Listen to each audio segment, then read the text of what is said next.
जय जगन्नाथ मु दिवाकर दास आपण मानक प्रणाम करुच्ची। आरंभ हो जाइए पितृपक्ष। भागवत कहते आश्विन मास कृष्ण पक्ष पितृ को पूजिब प्रत्यक्ष।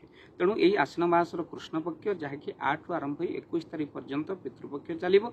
यही समय आपण पशुपक्षी को आहार देले पितृपुरुष संतुष्ट होती, अतिथि को भोजन देले पितृपुरुष कृपा रहे। किंतु यही समय आपण कौन करेंगे कौन करेंगे ना मन रखि था। आपण मैंने जल तर्पण तो पितृपुरुष उद्देश्य करेंगे। दक्षिण दिगरे जाई आपण पितृपुरुष उद्देश्य दिन द्विपहर आपण जल दान करंतु। जो जल दान करेंगे से जल रे आपण तंबा लोटा हो बा पितल लोटारे खसा पके आपण पितृपुरुष उद्देश्य जल दान करेंगे।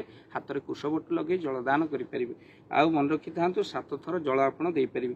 आई समय आपण गीता दान करंतु। दान पुण्यर महिमा अच्छी किसी असहाय को पितृपुरुष उद्देश्य दान प्रदान करंतु। केबे भी पितृपक्ष आप आमिष भक्षण करंतु नहीं। जो पिंड श्राद्ध दौरान आमिष भक्षण करंतु नहीं।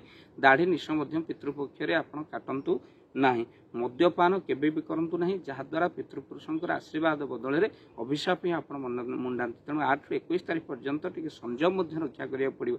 नारी पुरुष संयम रक्षा करंतु। जो दिन आप पितृ उद्देश्य पिंड श्राद्ध देउछन्ति अस्थि विसर्जन कर संयम रक्षा करंतु। ता सहित रात्रि भोजन निषेध करा जायछि। जो दिन पिंड श्राद्ध देवे से भोजन निषेध। एमती कि आपण पितृपक्ष रात्रि भोजन कले अमंगल होता है। खाली सेतिक नुह, पिंड श्राद्ध दिन आपण निहाती दान करंतु।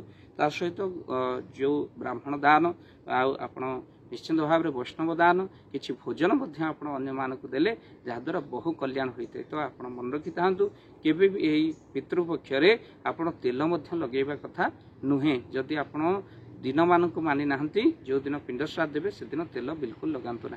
वीडियो को शेयर करेंगे। चैनल रे जदि नुआ चैनल को सब्सक्राइब कर दिंतु।